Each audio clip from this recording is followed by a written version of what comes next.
a choice right now, between fear and love. It's just a rock. Out of the dark night of ignorance and into the shining light of truth. Expanding reality. A population of citizens capable of critical thinking. We don't see things as they are, we see them as we are. There's a level of reality where everything dissolves into an ocean of energy. We empower our experience by insisting on our authenticity. That's very profound. Very. Expanding reality. Welcome to Expanding Reality. I am your host, Brandon Thomas. On this incredibly cool episode, Ronald Kinsella comes back to join us with his new book, Illusions, Smoke and Mirrors of the UFO ET Paranormal Enigma. Absolutely amazing conversation. Ronnie's an old friend and pal. He's been on the show before.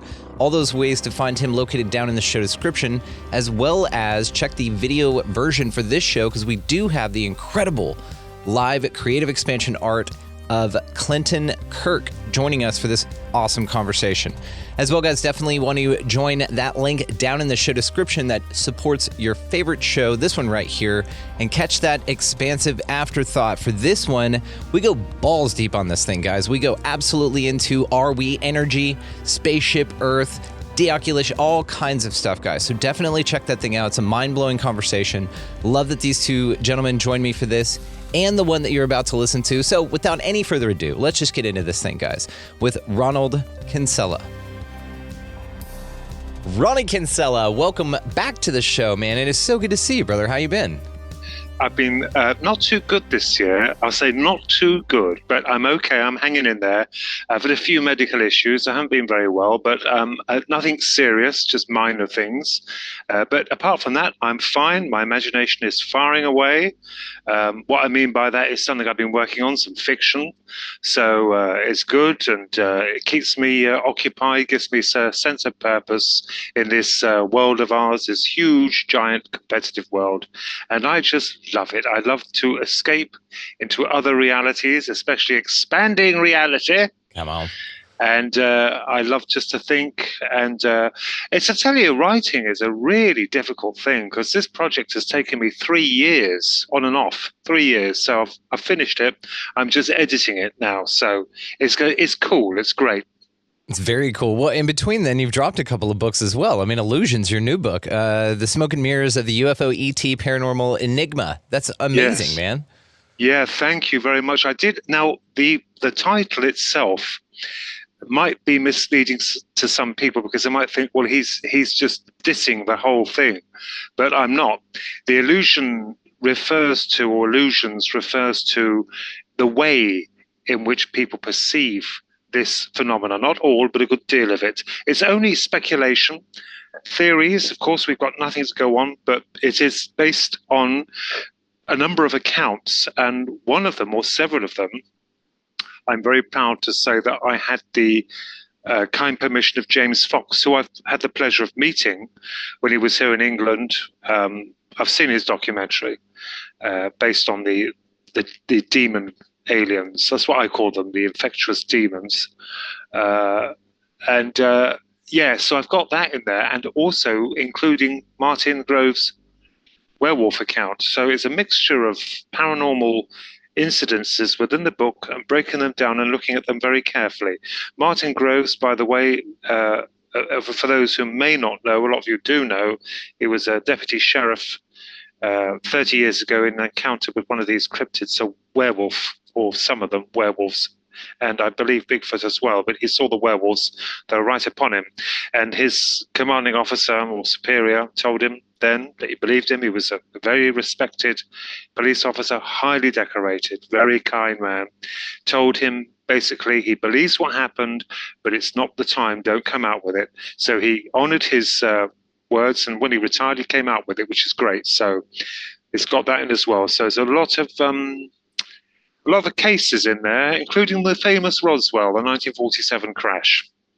Well, I want to know what you think about this and then the updates to it. And I also just want to remind the audio-only audience that we have an incredibly cool experience going on here. Clinton Kirk, who joined us for Owen Hunt's episode, he did some live art for that as well. One of my wife and I's personal favorite artists ever. This man's art is hanging all around our home. He just sent us this amazing badge just out of the kindness of his. He's just an incredible guy. So just want to make sure that the audio-only audience knows to check the link in the video description to find the video version of this so you guys can really check this out. He's doing this creative expansion artist live art thing as it goes on here. Ronnie, what do you think of that? I think that is absolutely fantastic. You see, the trouble is with my own art, I'm an artist, I've gone digital. There's only one big problem with that, one big problem. It's the fact that because I've been doing it for 10 years now, the digital art for 10 years. I started with a ZBrush or ZBrush, a 3D sculpting application. There's no cheating. I do not cheat. You know, the first thing now that comes to people's minds, it's very sad, is that he's cheated. And that's insulting. It took me 10 years to master ZBrush. The creatures I create are from scratch. It's like plasticine, molding plasticine. The advantage is you can turn it around 3D, you can hold it at an angle, and then that's it. Bam, when you've done it and colored it, you've got your picture. But it's taken me 10 years. The trouble with that is that I've recently tried to go back to traditional art by using the hand and pencil, and I'm not very good. It's terrible because I'm so used to the new way. I have lost, or it's just at the moment not happening. I'll give an example. I tried to draw Tom and Jerry. I love Tom and Jerry, the traditional 1970s sort of kind of ones where they were hammering the hell out of each other, smacking each other over the head with hammers and God knows what. all sorts of stuff. I love them. So, and I love Scooby-Doo too, but Tom and Jerry. So I tried to draw them and it wasn't happening. I mean, they were working, but not, I wasn't happy with what I was seeing. So I thought, well, perhaps it's your own fault. You've moved now to the digital, but I will go back to the pencil and the painting because I did love it. And I will go back. I don't believe you ever lose it. Probably just a little bit rusty, that's all.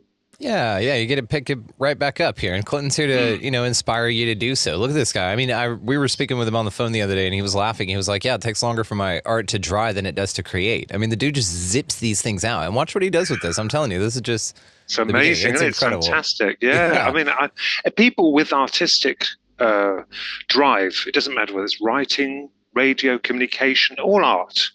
I admire them because, they push themselves, and if they have pleasure from it, that's even a greater thing. It's a wonderful, beautiful thing. It's an art in itself, writing, drawing, poetry, communication even. When someone's done a podcast, it's art because, depending on how it goes, they want it the best they can get it, drive it, towards a good topic. It's art. People listen to it. They envision things in their heads, of the encounters people talk about, the hosts and the guests. It's wonderful. As I said, we used to have a radio show ourselves, but we folded it. Philip and I folded it. We'd burnt ourselves out. I had just burnt ourselves out. And to be honest with you, I need a break from it all. I've moved away from that. Just more concentrating on other little projects for the time being. It doesn't mean to say I have refuted the UFO or paranormal. It's just I'm having a little bit of a break from it.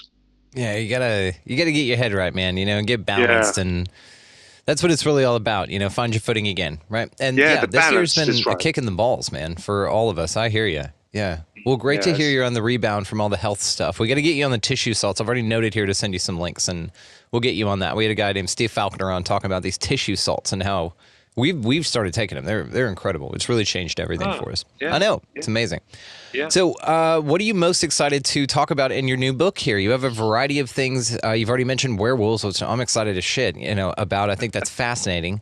So where do you want to talk about? Where would you like to start about talking about your book? The illusions signifies not all, but perhaps some of the cases being very different.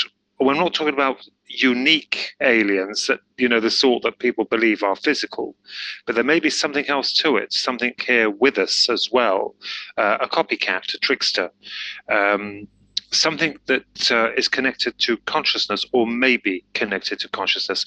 When I was at the Awakening Conference, a great honor, a humongous honor that was, with Steve Miller and Paul Sinclair.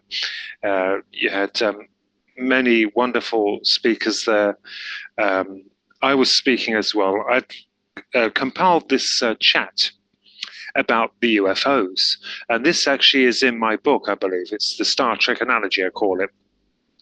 Whereas what I worked out or figured out in this presentation, which I gave, is also in an article I've written called The Atomic Magician, that was published in Outer Limits magazine, the wonderful Chris Evers' magazine Outer Limits. It's published in there just recently.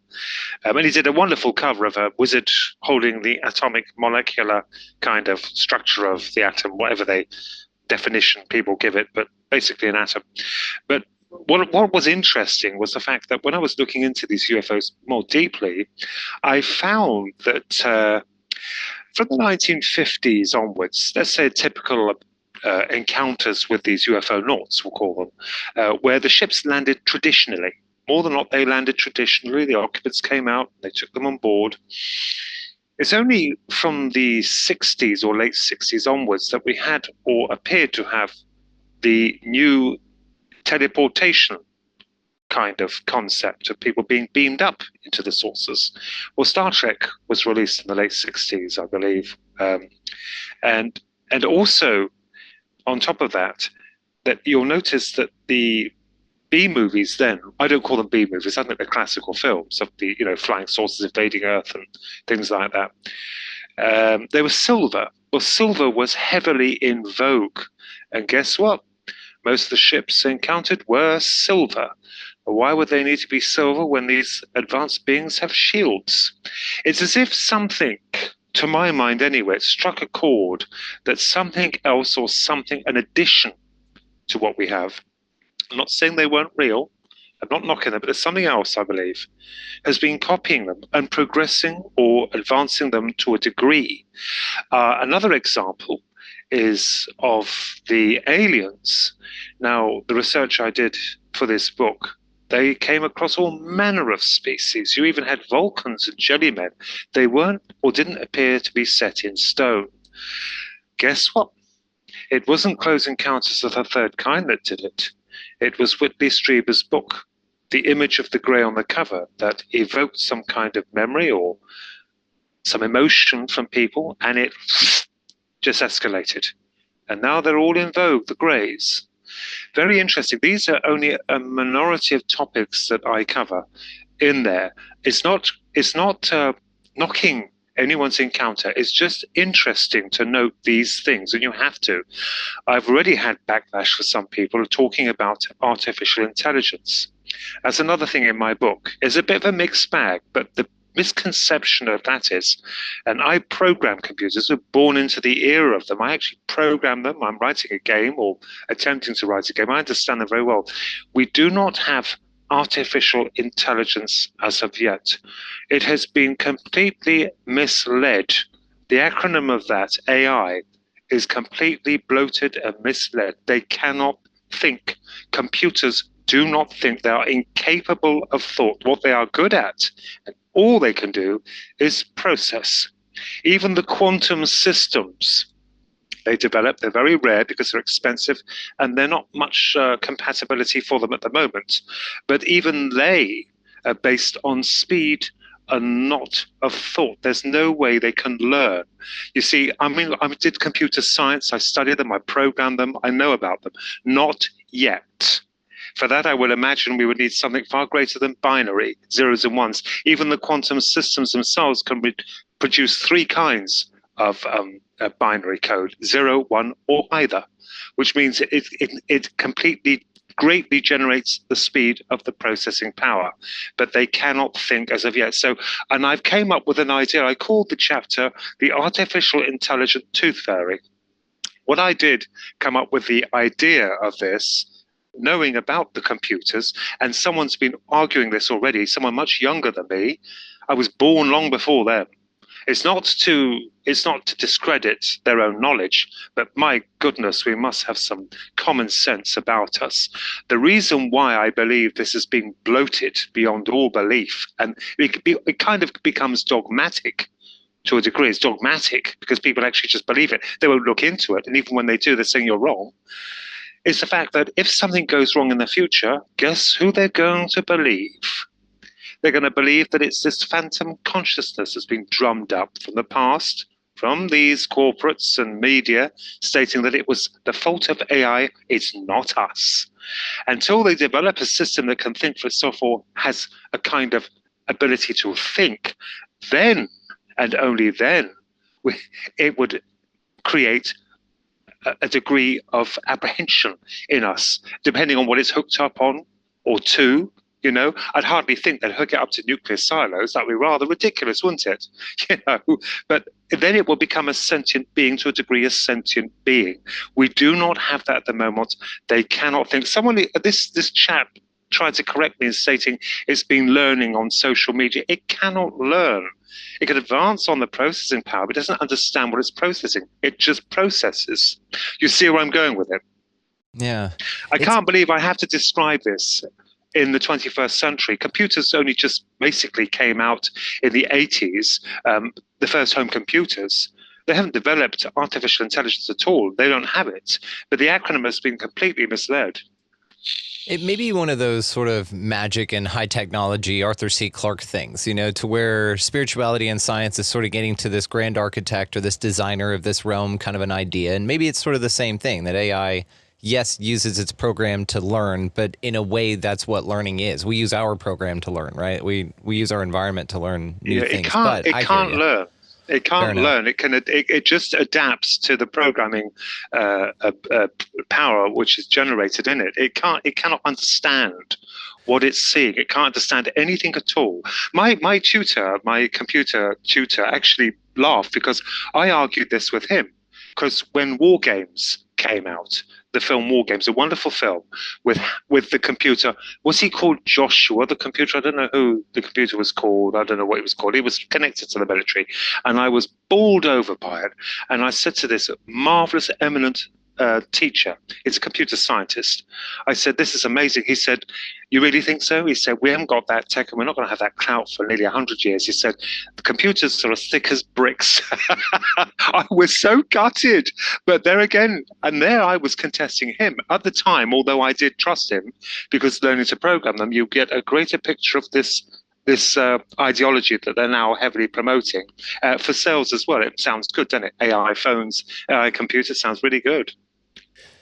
Yeah, I'm being told that AI is the thing doing my searching now, or asking if AI wants to transcribe everything on my computer. And I'm just like, no, I'd rather just kind of, there you go. Create a theme with the AI. I can't even look at something on the computer here without, just seeing it. Yes, it's interesting the way it's been talked about. Now, we've kind of discussed sort of the idea that silica, which is what your phone and glass and all that kind of stuff is based on, could be what these aliens or this other is. Now, I'm going to ask you about this because I just think this is interesting. I just want to know what you think about it.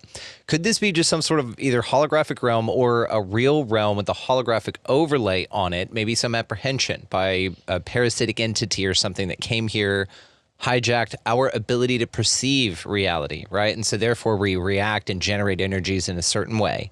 And then that way, then they could do whatever they want. This could also explain the illusions and the smoke and mirrors of all of it, right? How the UFOs phenomena, how the physical craft themselves, whatever that is, has changed over time with the psyche of humans, as you've said. And 1964 is when Star Trek came out. So good call, sir.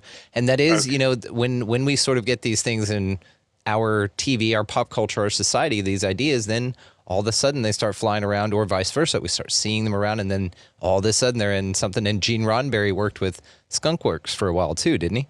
He was really big up in that, the creator of Star Trek. Yeah, the Ouija board as well. He was involved in that. I love the idea of the hologram. Absolutely, absolutely because then plausible. It would be an AI, right? Because then all of it's sort of an intelligence at some level. But then we ask ourselves, what is intelligence, right? Are we biological and then have intelligence, or do we think we're biological, but really we're AI ourselves becoming self-aware? It's shit like that, Ronald Kinsella, that really will bake your noodle, It could well be true artificial intelligence. Remember, we're dealing with something that's completely unfamiliar to us, something extra. So this isn't coming from us. It's coming from another realm or a dimension. Absolutely. Yeah. Absolutely. Here, like under this earth or within the earth, these crypto-terrestrial ideas, And maybe that's what all of this is. And they infiltrate through the signals on your phone and all kinds of stuff, man. It's a wild realm, dude. Do you know that the thing that I worked out as well about this, and you may well be right, or the people who suggest the hologram, I like that. Absolutely love it, because I'm open to many ideas, because we don't know what we're dealing with. Now, the AI you're talking about, yes, that would be true AI. We're talking about an additional thing, something that's extraterrestrial, or not off, is off-world, something that we're unfamiliar with. Also, have you noticed that the reason why, another example I give in Illusions, I believe I did, is the fact that the aliens themselves, let's take the Greys, for example. Now, being an artist, as this wonderful chap, Clint, is, I did the Greys, I drew them, and people were saying, oh, that's what they look like. Oh, no, that's not what they look like. They differ. Now, what's interesting is the image of them differs all the time from people's encounters. They have this, they have that. They're all different. Now, one thing I do know about AI, we'll call it AI art. Basically, it dips into a reservoir of pictures to begin generating some kind of image through prompts. It's very clever, nonetheless. It can't, some clever old so-and-so said, try to correct me on it, but they can't. It can't duplicate the same image twice. It can't. I've even tried it myself. So rather like these aliens that are changing, perhaps this force, as I suggested, I haven't suggested it's holographic, but that's quite a distinct possibility, acts rather like AI art. It can't seem to maintain consistency. It's got the overall picture, but it lacks consistency. That's another heavy point or good point to make on this, being some kind of intelligence that perhaps lacks a degree of, I'll put it mildly, imagination. Perhaps we are being used as some kind of spirited engineers to give it ideas. Perhaps we're fueling it. You don't know, do you? It's an interesting conjecture nonetheless, isn't it? Yeah, because if it's a hologram, right? If there's even a holographic overlay that our eyes are sensitive to, or that, you know, we can, that's just how we see reality or something, or maybe it's a frequency of how, like, turning our visual acuity down a little bit, narrowing our field just by a frequency being pumped in around here under the ground or something like this, maybe. Yes, and absolutely. They would, you know, remain invisible. The people who, you know, want us to be on our phones all the time or whatever, you know, whatever the idea is that then this is how they infiltrate, is really, it's more of a mind parasite through frequency thing. And then it's just really about just kind of getting your shit together, staying, you know, as far away from the screens as you can, or at least taking some decent breaks from them. Because maybe there's a parasitic ET silicone-based life form in there trying to apprehend your consciousness. You never know. Yeah, that's right. And I am open to all forms of speculation. Absolutely. I mean, you know, we may be dealing with off-world people. And also, in addition, there's probably quite a number of things here with us. The trouble with this subject is, I will say it, is that when you start going down these roads, you'll have people knocking it, saying, no, it's this, it can only be this. We don't care. No, I don't care. Because the thing is that this is what generates the dogmatism, the tunnel vision approach, where they feel it can only be this, it can't. At least we're open to it. I don't care what they suggest it is, but there is something here with us, and it's foreign. You know, it's and the holographic kind of idea that you've suggested is a very strong contender. Absolutely. I agree with that completely.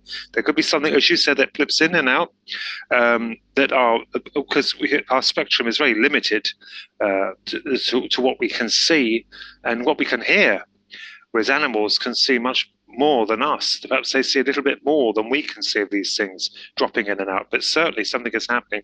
I've also realized a friend of mine, she lost her husband a year ago, and she's one of the most down-to-earth people you can imagine. She's not really interested in any of this, but I was absolutely knocked by her stating to Philip, my brother, who went to see her, that not long after her husband's sad passing, she was taken by the Greys. They saw her, and they left a mark on her arm. It's gone now. The family photographed it. A triangular mark. I don't know if this is commonplace with other people. A triangular mark. It was with Philip. He had a triangle on him many years ago. Which arm?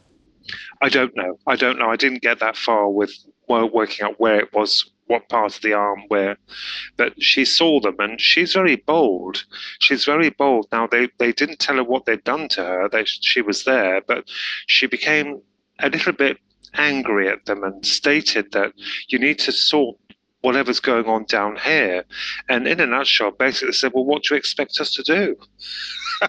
Who are we? Who are we to save and who not? But from that perspective, it's quite logical. It's quite quite believable because, well, yes, it's too great a thing, an issue here.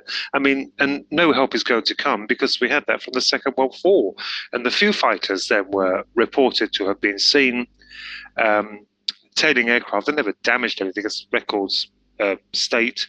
I don't think there was any harm that came from them, but I believe they were observing it, but they did nothing at all. So that's interesting, isn't it? When she saw the greys. So you must understand what I'm referring to, the trickster. I'm not stating it's all them. They may have seen, or it may have seen, or read accounts of aliens visiting the Earth and thought, oh, this is something good that will become in vogue, especially after Whitley Strieber's book Communion. That did a lot. I know that because I belonged to his, shortly after that, this is before the internet, we belonged to his club, where you get letters from many people writing to you about their own experiences. It was wonderful to a degree because you heard from many people in the United States who've seen these things, and they give you their impressions of them or their opinions. But then our opinions were limited because more than not, we believed they just came from outer space. What if space isn't real? Are you to this conversation yet, Ronald Kinsella? Are you to that maybe we're in some sort of, energetic container where our loosh or our suffering is being mined as a byproduct of the realm scaring the shit out of us constantly, which is really what the AI and the aliens and the anything else is really all about, which is also why it changes, morphs, all that kind of stuff? Yes, if it is, then it would make sense to give us a little bit of geography, wouldn't it? Something to punch out there that we're in space and it's unbreathable, which it is. We can't travel it. I mean, the distances are excruciatingly incredible. So perhaps it's something that we're not meant to leave this planet, really. And maybe it is, maybe we do have space, and maybe there is space as they say that it is, but that's not the way that we're experiencing it or what's right up there. Perhaps. And have you ever thought about this, that we're on just some, container like the flat earthers say, okay, if you want to just say flat earther, but really it's more of a dome or an isolation container that seems to run on suffering. It seems to be an engine of some kind where there's a byproduct or an energy exchange of hope and love versus struggle and, what am I trying to say? Like resistance and shit like Yin that. So yang, it creates this duality, right? Which is like a two-part compound when you're mixing two-part chemicals to make an epoxy, right? Two things come together and create a result. Or in like Captain Planet's case, 4 people come together and create Captain Planet, right? So there's this like idea of that maybe, it's just that. We're like in a cell of an engine and we are powering a ship that is flying through space, but we're not. And what's on our dome is a projection of what we would call space. But again, the psychology behind this is the occupants or the fuel us doesn't know that we're fuel, right? You wouldn't want to know that you're a byproduct because the engine would break down. There's a psychological component to you traveling the interstellar reaches. So what do you think of that we're on a massive spaceship, but space as we know it isn't accessible to us as we know it? It's very far out, that, isn't it? One thing I will say about space is the fact that it's admirable that they send out the satellites, with messages on them, the Viking ships. But it's rather like sending a message in a bottle and letting it out into the ocean. I mean, and I don't know, because space, they spoke of it as the Big Bang. It began with the Big Bang. Well, I don't believe that. I never have subscribed to that because I questioned a teacher at school when he suggested the Big Bang. And I said to him, I put my hand up and said, so what caused it? What caused the Big Bang? What was there? You don't question, he said. This is how it is. You don't question. And I kept thinking something can't come from nothing. You can't derive something from nothing. And what was there before the Big Bang? What are we in? What are we in? And if we're in something, what's beyond that? You see, our minds just can't comprehend it. They can't find the Big Bang. The James Webb Space Telescope is sending back images that are alarming to these scientists now because it's contradicting exactly what they hypothesized years ago. You can't blame them because we're in the early stages of space exploration. We are. We haven't conquered space at all. We've barely touched it. But the thing is, it's showing them things that it contradicts what they thought. There's no Big Bang at all to be seen. And if there was, what was before that? You've got to think about, the people don't think in that kind of respect, because they imagine there's a flash to bang and there's creation. But what was it in? What are we inside? Is it a container, or is it infinite? Does it go for infinity? And if it does, we can't understand it. We won't wrap our minds around that, because the simple fact is we just can't grasp the notion of eternity. We can't. People say they can, but they can't. You just can't register it, because we're creatures based on containment, boundaries. Our minds can't go beyond the fact that it could be infinite, you know? And the question, where did it come from? You know, what is it? You see, but I like what you suggested, because since we have no idea at all, we can't knock any kind of concept to it at all, you know? I mean, why? If I saw these greys, and if you were in a kind of conscious awakening, you're not taken in the middle of the night half naked and beyond your power, I would stand them and ask them. They must know what space is. They must surely be a little wiser to it than we are, if they are from this realm and not interdimensional. But I would imagine they would have some answers. The trouble is, I've never seen any from anyone. And if they do, can you trust them? You know what I mean? So it's a quandary, isn't it? So it's a huge, huge quandary. But it's fascinating nonetheless. You see, the speed of light, even if we could achieve that, to reach the center of our own Milky Way, their own galaxy, would take us 35 to 40,000 years at the speed of light. That is the monstrous scale of this cosmos. We just cannot wrap our heads around it. And people say that aliens might be able to fold space. Well, yes, that's quite true. They might be able to find a way of folding space. But until we have conclusive answers, we're just not going to know. Do you think that this place can be fixed? Let me say that that this parasitic entity, whatever we think that this thing is, we can be rid of it. We can join some sort of galactic alliance, or at the very least, just be left alone to do whatever we want, unmeddled with. Do you think that that's possible, or what's going on at all? I think anything's possible. The thing is, it's like a mirror, isn't it? It's like a mirror, this thing. When you let's just take, for example, and I've been looking at this for a long time, when you're really positive and you're happy, you're really going to have a good day, you can damn well bet your bottom dollar that there's going to be something to bring you down. And more than not, when you're miserable and you're down, something lifts you up. I always said they need to smash the mirror. The mirror is this parasitic thing. I'll give an example of why this strengthens my case of being connected to mind, is that you know the case of us having an Ouija board session 20 odd years ago, and we were in contact with this alleged being from the other side. And we wanted proof, so Philip and I asked our friend who was present with us to go out and write something on a bit of paper and come back in and keep it in her pocket, and then ask it what she had written down without us seeing it, because Philip and I only had control of that board. And it did. It spelt it out, the word, and then it smugly announced satisfied. Now, the first thing I had thought, being naive to it, was that it been to Specsavers, got a pair of glasses, and read what Sue had written on that bit of paper. It hadn't. You should get older, you become wiser. It tapped into her mind to actually, pluck out those words. So it was connected to mind. It's connected to mind. I think this thing's the very same thing. But there again, you'll have people then denounce me for stating that, because the Ouija board can't possibly do that. You're talking to the dead. You see how it becomes dogmatic. As it's a snake pit. And I'll be honest, several times I've thought about retracting from the UFO field completely. I have given it serious thought, because you just go around in circles and you have people knocking you all, and although they're kind and they smile at you, you damn well know they're stabbing you in the back. And I know a few of them who are doing that to me. So, but I haven't. And I won't, because I will still persist with it, especially based on the psychological aspects. Certainly, there is a connection. And also people stating they're friendly and they're kind. And well, I'm not being funny. I'll just say it for the record. You're hardly going to call them friendly when they damn well know our mannerisms and our protocols. So they come in when you're half naked, in bed, asleep, come in your room, and then apprehend you. They would be smart enough to know you will be utterly terrified. But no, they still do it. They still do this. and it happens even to this day, you know, people being taken by them. Many accounts, they bring dead relatives aboard with them, don't they? Sometimes the person's dead relatives. And this is, I gather, I suspect, not really them. It's mind. They're using the mind to trick them.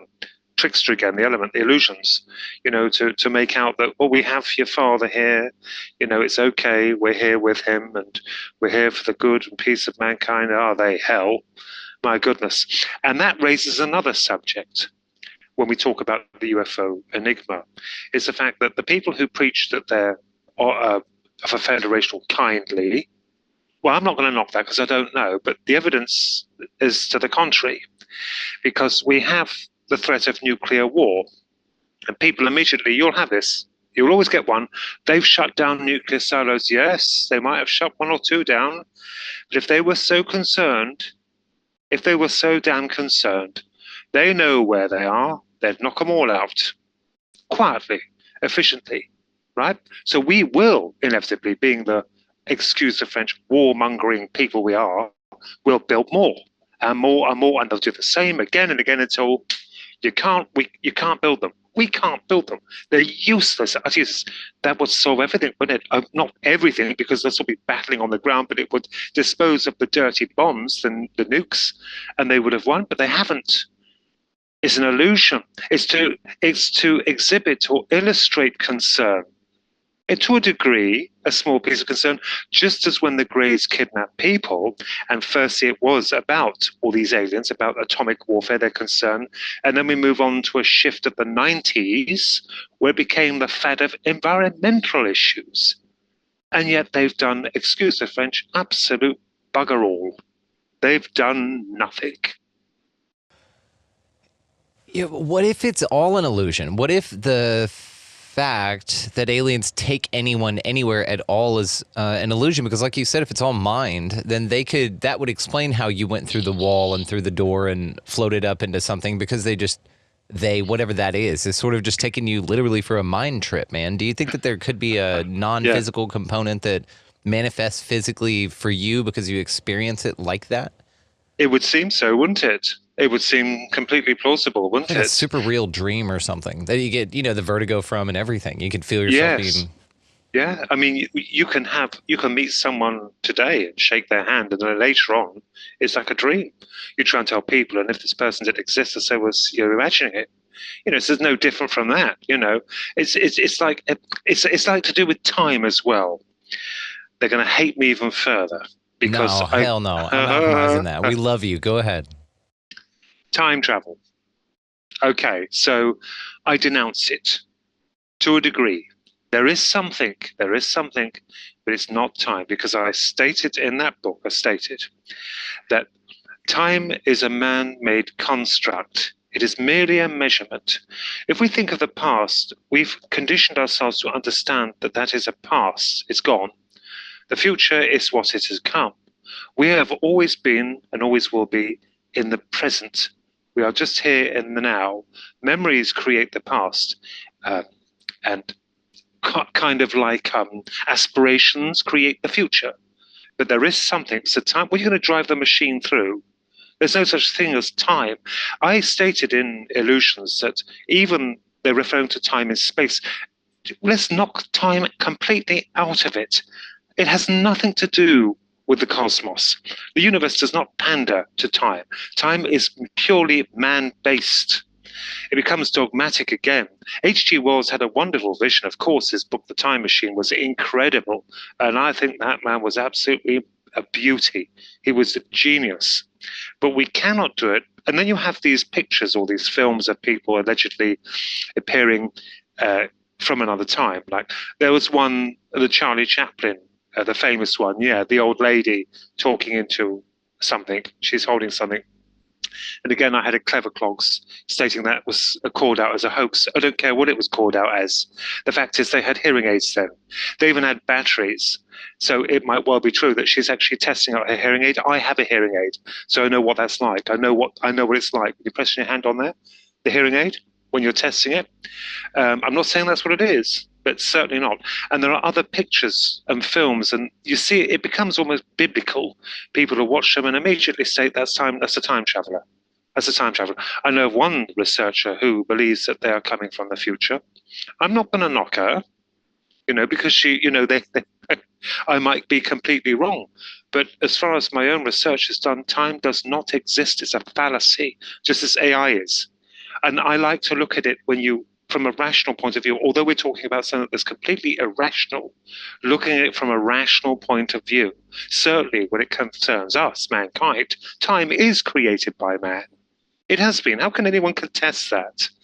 Just as other things we can look at or denote these ideas that can be contested. Then we go to the Philadelphia experiment. They will always bring this up through referring to time travel. The USS Eldridge. Right. Now, I believe they perhaps might have been experimenting with it using magnetic waves or something that completely buggered the molecular structure of the ship. It shifted it, especially if it's in water. It would make sense if it's moving slightly. It would completely adjust the height all the time so people could be impelled in it. That interested me because of the movement, the motion of the water. If it's calm, it moves. Water always moves. It's constantly in motion. I always wonder why the guys were fused in the ship, and I just figured they, like in the X-Men movie when the guy Apocalypse goes like this and they all sink into the ground. But if they were out of phase and paused in time space or whatever, and then the ship moved and then they phased back in. Yeah, I haven't published that, but I've just mentioned that now, and I mentioned it before. That's my idea of it. Well, it would make sense, wouldn't it? It's movable. Everything moves. So they were messing with something, but it didn't make it invisible, and it certainly didn't travel through time.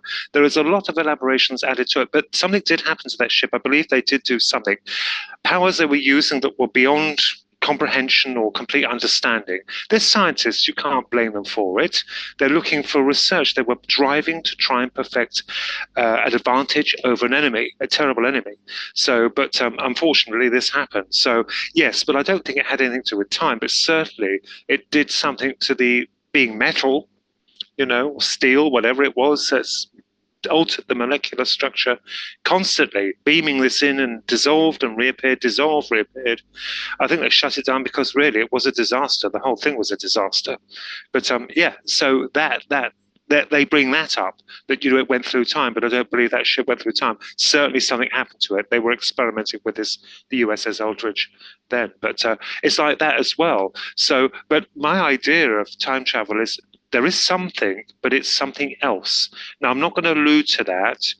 People say, that's just a cheap selling gimmick for your book. It's in there, and I'm going to use it. Yeah, okay, so I'm not going to go down that road. There is something else, but time travel for me is quite, well, I'll say from my point of view, I can't say it's set in stone, it's questionable.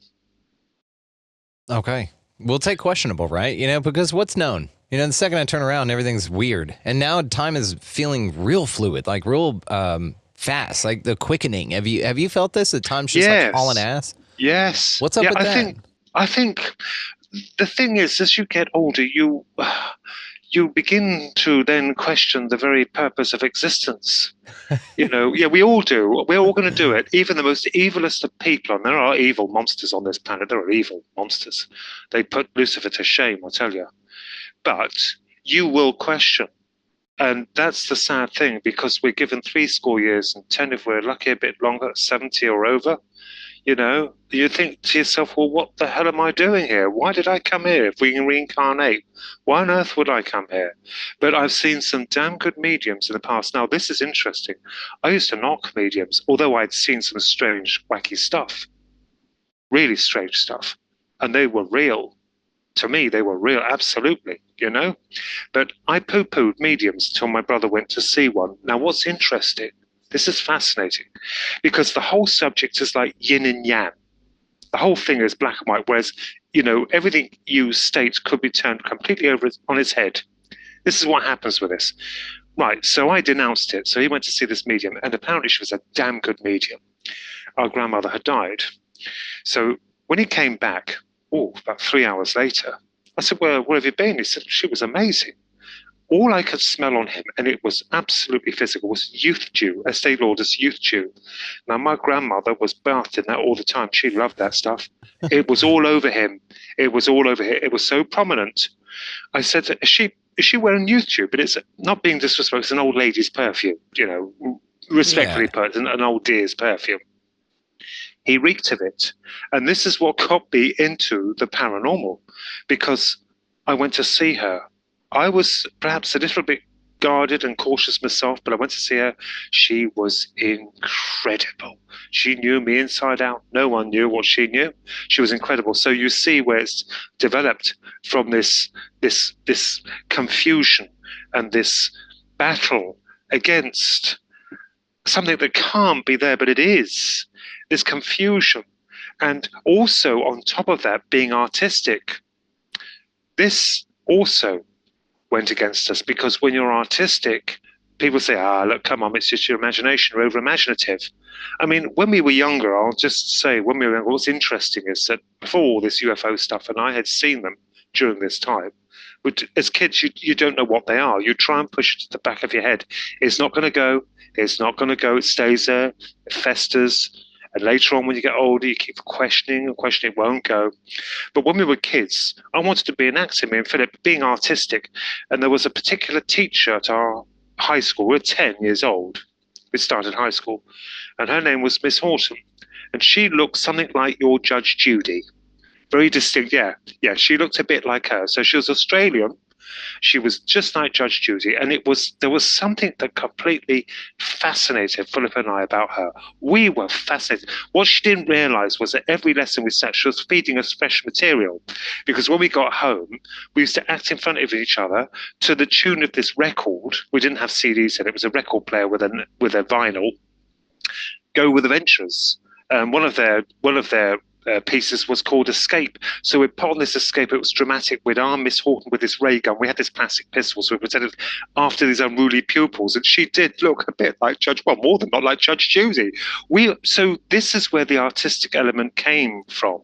You see, from this teacher, and perhaps even before, because we were drawing before, always the acting and the drawing and the imagination. So people would evidently say that, you're just highly imaginative, but we're not. Yeah, we are, but you wouldn't conjure things like that.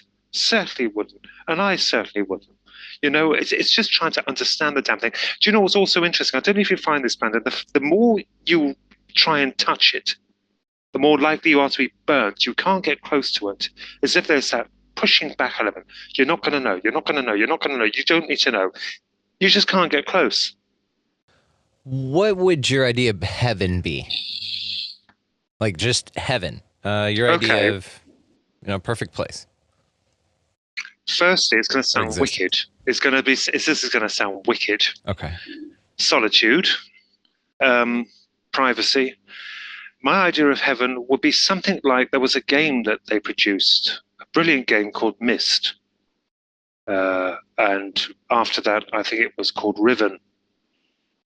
Beautiful games, beautiful, brilliant programmers, gentlemen, they're brilliant men. A kind of steampunk world near the sea, and robots. You see, this is showing my own character. Because I think in the past with people, they mistake your humility as a weakness, as a dangerous thing to do. And I've had many people do that. I don't have many friends at all. So I think when I was younger, I created the Magnus dog and the mechanical dog. I created robots in my mind and drew them and illustrated them as my friends. So they won't argue with you. They won't stab you in the back. Well, hopefully not, unless they're overridden by some evil programmer. But the idea of that is to be near a sea, an ocean, tranquility, have them, and just creativity. You do what you want without having to work. Would you add the word certainty to that list, to where, like, when you wanted to do something, you were sure that it would work out the way that you wanted to experience it, right? Or that you knew answers rather than were frustratingly puzzled by them? Would you add the word certainty to your heaven? That's a good one. No, I don't think so. Why? Because I think I would be afraid of being presumptuous. Well, but if it's your heaven, the answers you were given are correct. You know that they are absolutely right. You're certain because certainty is part of your heaven. Yeah. It's rather like if you were shown a crystal ball and they told you you can see the future is unshakable. Would you look into that? You see the point I'm making. There are some things I think the magic is destroyed, it's gone. It's a little bit of magic, I think. I'd rather be the boy caught in a spell rather than the magician casting it, I believe. There has to be a kind of sense of wonder. To know everything and be assured of everything would be soul destroying, I think. There's always, and then people would say, well, that's what you're doing. That's entirely what you're doing. You're jumping on the bandwagon with these UFOs. You like the puzzles. You like the mysteries. What if they were solved? Well, there'll be another one when they're after that, and another, and another, because it goes on and on and on. Our insatiable desire to learn and to solve will never end, I don't think. That's why I wonder when they're suggesting the cybernetic future, plugging people into the chip, having a neurological slice of metal in your head.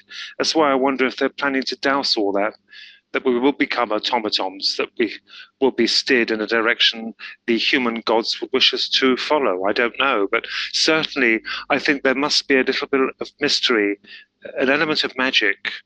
I think I'm childlike in a way. I'm very childlike. You want to go there, but you always want to come home again. You want to make the comfort of home. You always have to have some base or something. It's strange, isn't it? Very strange. But that's a damn good, powerful question you asked there, Brandon. Very good. Very, very, very, very stirring, that. Well, I mean, but your answer is wonderful. And I would say, to an experienced degree, no. But let's say this. Let's say reincarnation is a thing. You die here at some point, right? And then you move on, but you can choose to retain your memories from this life and go into the next one. Would you do that? Yes. Yes, Why? I would. Because I'd be frightened of becoming a different creature entirely. That's interesting. You see, I love art and I love thinking. Whereas if you came back and let's say you adopted football, all right, it's not going to make a difference to you. Wouldn't it destroying to the soul?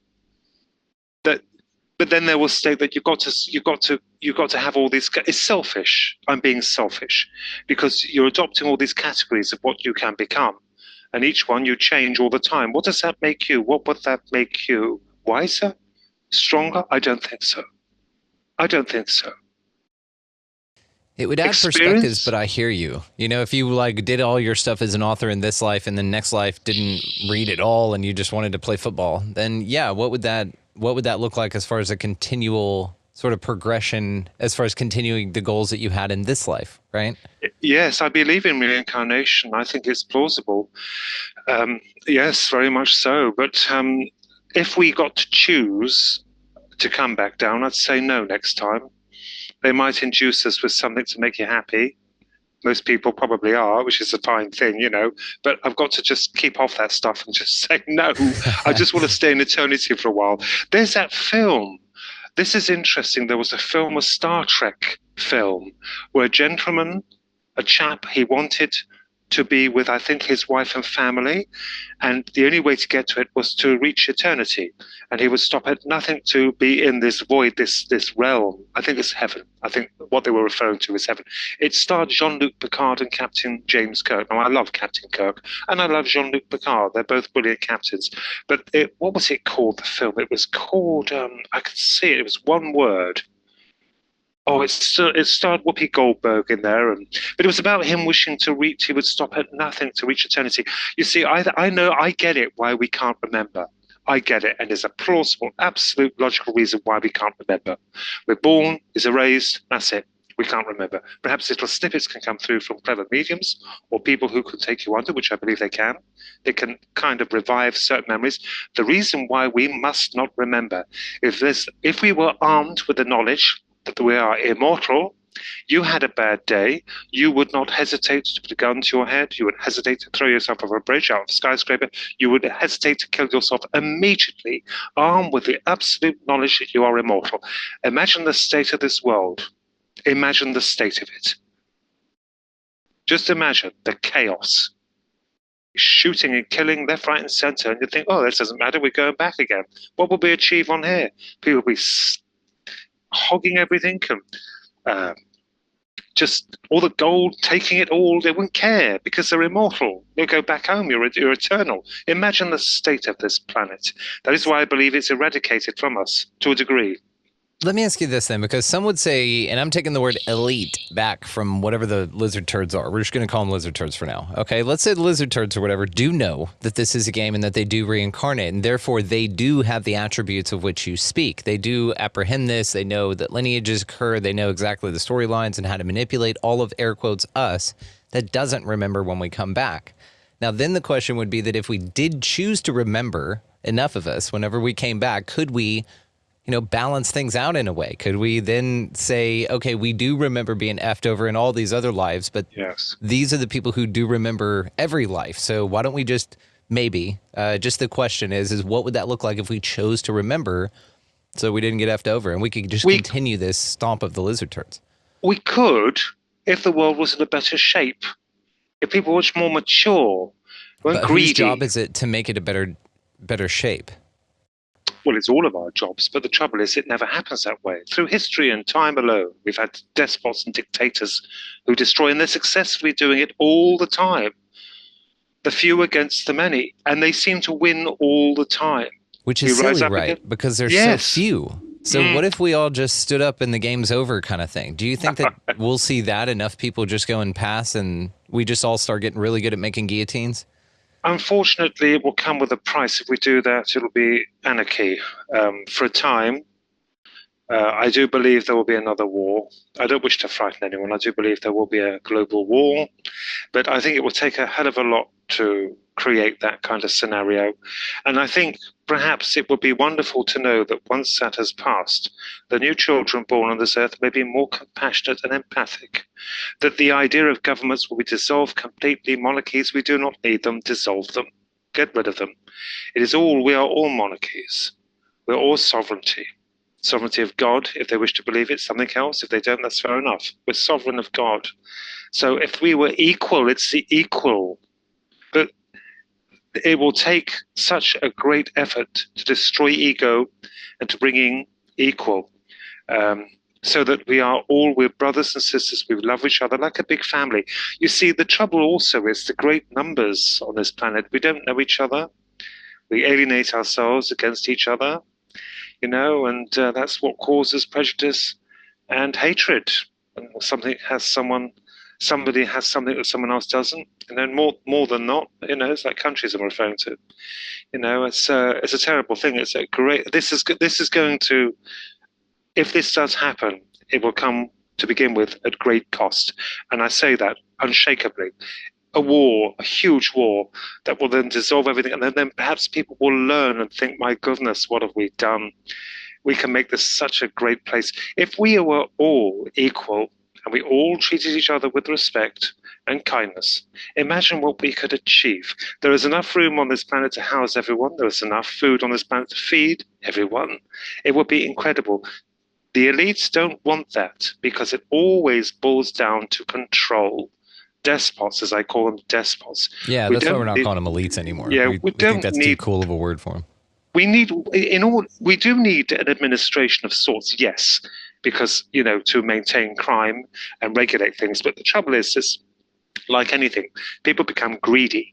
It's the old devil in us. It's rather like the internet when we've created the World Wide Web. They created it. Wonderful thing. Then you find out you've got to buy a firewall to protect it from intruders. It goes on and on and on. It would take a great effort to achieve that. But if it comes with a price, if it could do it, so much better, because this world could be a paradise, Such a paradise. Well, and that's the question. If it is, and it is such a paradise and it's so awesome, then why wouldn't we, choose to make it that? And so then the question really is if there is a sort of a price to pay, are we willing to pay it? Are we willing to make things a little uncomfortable for a little while to make things ultimately paradise here? And then maybe also this idea of a war and it needing to come to guillotines and things, maybe that's a psyop in itself that's big enough fear that would keep anyone from daring to try and stand up against it, right? But maybe it doesn't take that at all. Maybe we could just decide that we just want to do something different. I was looking up here how much it would cost if everybody just didn't buy gas for one day. and it's 376 million gallons, or what are produced, or 8.94 million barrels per day, or about 376 million gallons per day. Now, if everybody just filled up, right, and didn't get gas for, let's say, a couple of days, a week, something like that, that industry would absolutely tank. And what's fascinating about that is it's just us continuing to choose to do that. If we stopped buying Cheetos would just go away. If we stopped, it's just interesting that there does seem to be a lot of folks upset, but they're also still making the choices that make them upset. Do you see what I'm saying? Yeah, so it's also a vicious interesting. circle. Well, it looks like a vicious circle, and it's only a vicious circle until you realize it's a circle, right? And then you go, oh, well, we can just break that. You know what I mean? And so maybe it's just little things. Maybe we just choose differently. Maybe everybody turns the news off just for one day. Yeah. Well, I don't watch the news at all. I unfortunately hear it on the machine we can't name. But when it passes, but I don't listen to it because I believe it's one-sided. It's narrated, and you see the uprisings that happen. I'll say that gently. In the world at the moment, they are quashed and crushed, always crushed. So it would have to take physical force to completely revise this world. Unfortunately, you can't kiss them and say we're friends. It's not going to work. Why do you think angels have swords? But realistically, let's say this, that maybe it won't take actual violence, but the thought of our commitment to violence, our ability to say, okay, if we need to do some shit, we can do some shit. You know what I mean? If we want to throw, we can throw. Now, if every single person stood up and said, yeah, I'm willing to fight your ass for that, then that little bitty minority would be absolutely, oh my God, you guys are absolutely right. Yes. It's confidence, right? It's literally just abandoning the idea of fear about it, I think. Because, think about that. You think about the confidence of even half of the number of people who do not fall into the lizard turd category standing there and saying, yeah, I'm willing to fight. I'm willing to fucking street knuckle box you for this right now, lizard turd. I really do think fear is the answer to this parasite. I really do. Yes, it would make sense because fear is paramount. I said that in the book because that's all you have is when you're facing them is fear, and they're giving you all this waffle. Like 1 minute it's atomic concerns, environmental. They show pictures of the planet blowing up. My goodness, they're just generating some kind of reaction. They're not telling you the truth. That's if I do see them, how could you trust them?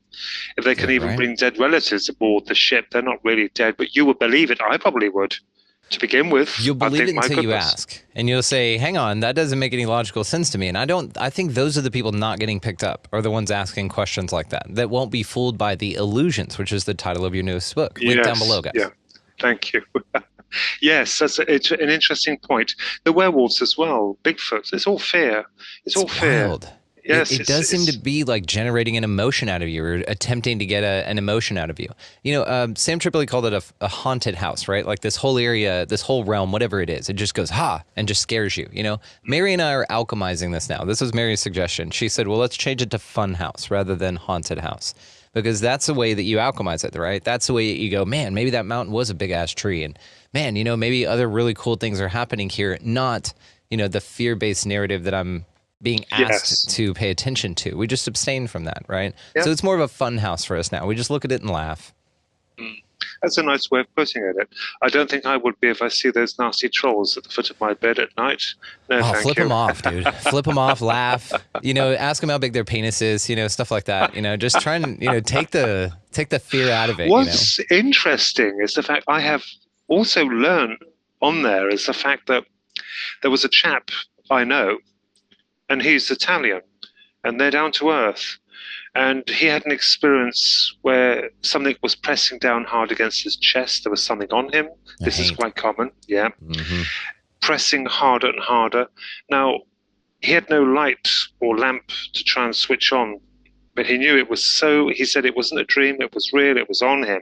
So what he did was it took every effort conceivable for him to just try and touch the crucifix he was wearing on his neck, and he touched it and it jumped off. He heard the thud, disappeared. It's weird, isn't it? So it could even be considered that the biblical text is being utilized by it as well, so that, it actually has a kind of weakness in certain beliefs which people have that are strong or outstrip what they know.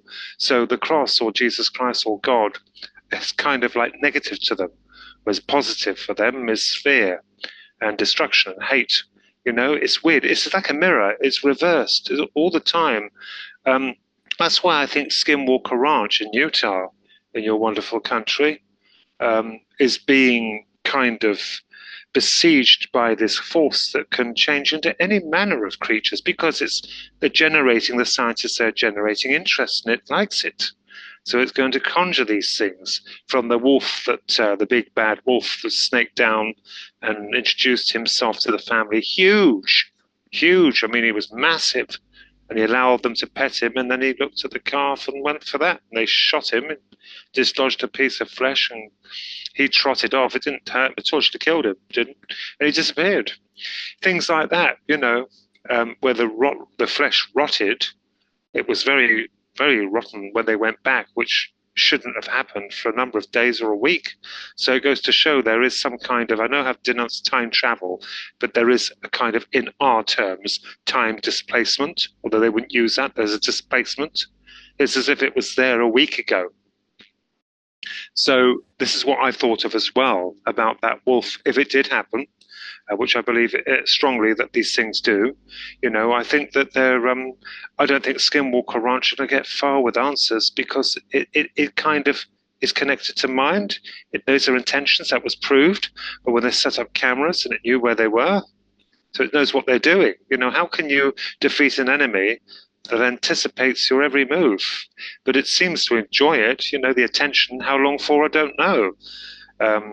The Skinwalker itself is an old tradition, wasn't it? Curse placed on it, but that in itself could be the manifestation of this force to take a form of some kind of belief. It's always something outside the borders of the fantastic. It can't be a Dalek coming through. The Dalek here is from Doctor Who, a thing that exterminates people. It can't be,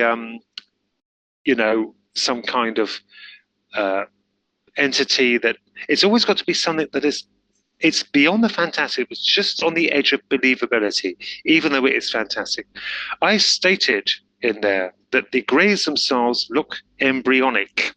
Now, this, in Illusions, I stated, is probably partake to the supposed hybridization program they're initiating. We hear of it all the time. This is what they harp on about. Well, I thought, how convenient is that they should appear more embryonic in nature to the people when they're concerning birth. And of course, the werewolves are more military, kind of feral, in the woods, Bigfoot. They just seem to uncannily fit the image of them. The Mothman, he flies around the perimeter of woods and mountains, near close to woods and things. It's moth-like. It just seems to hold a degree of humanness to it, but it doesn't, if you see what I mean. Very interesting. They are real. It is real. I'm not denouncing anyone who's seen them. I believe them. But what exactly it is, I don't believe they're species as such, because they also enter our airspace. They're very brief, aren't they? They don't stay for long. Not even the UFOs or aliens. Everything we see or seem to hear just doesn't stay long. Is it possible that this force has a limit, how long it can stay within our own environment? Is that itself a weakness? It can't prolong its stay, because could it be that our atomic structure is completely different to what it's used to? Where it comes from. Is it based on the atom? And if not, and we have to consider this, it would have to adapt it to our own environment to introduce itself to a degree. That's why it's probably brief. It can only uphold itself in that kind of guise for so long. It's things to think about, things to ponder over. It's so interesting because they're just, like you said, I mean, and the more we talk about this, the more questions I've got. It's absolutely fascinating. Now, we're going to wrap it up for this part of the show. I'm going to ask you one more question here, but I do want to remind everybody that the afterthought, we absolutely have some amazing stuff we're going to go into here. So we're going to talk about the Malaysian flight teleportation. I'm going to say that that's what Foo Fighters turned into. Spaceship Earth, as well as deoculation. Have you ever heard of that? No, I haven't heard of that. We're going to talk about scale, because scale, I think, is very important with everything that we're talking about. I've been preaching about scale to Mary for a long time. Yeah. It goes into mantis beings and all kinds of stuff, like just maybe shrinking and raising of things. So again, that's a great way to support your favorite show, guys. Link down in the show description. We host all of that on Patreon, as well as the Hangouts, which Clinton Kirk, our artist, has absolutely joined us for quite a few of those things. He's even performed some amazing skill set of art here for us over there as well. Guys, again, check the video version down there. If you've made it this long just listening to it, check the video version, because Clint has made one of the coolest damn things I've ever seen. What do you think about that, Ronnie? I think that is absolutely amazing. The sources, this is lovely. Love, yeah, that's a nice. Fear, yes, yin and yang. Incredible. Just made that just now. Guys, all the ways to find him are going to be linked down in the show description. Support this man's work. His work hangs around our home here, and just could not be more in love with this man just as a person, as an entity. His heart is massive. So just want to thank him again for his presence in this conversation. And again, to remind everybody, all the ways to find both gentlemen linked down in the show description. Join us for the afterthought. But before we get to that, Ronald Kinsella. It's a crazy world, man. It's a crazy world. Like you said, it's been a weird year. It's not over yet. We got a lot of interesting things still to look forward to, even astrologically. So what gets you out of bed every morning, man? What keeps you moving forward? What gives you hope to keep rising and moving? Do you know, that's a damn good question, and I haven't got an answer for that. Breathing, I suppose, still being here on the earth. I'm going to be honest with you, I don't know what I'm doing. Half the time I don't know what I'm doing. I think to myself, my God, what is it? What is it all about? What are you doing? But I guess it's just the way we are. You just have to keep going. I think what it is the next day. Something wonderful could happen the next day. There's always some kind of hope, a little spark of something different. I'm excited about the retro computers I have. I love them. I don't always use them. You have to be inspired. Many things of toys and models and cartoons and my art and writing. But I think it's just the fact of possibly what tomorrow can bring, I think. That's in a nutshell.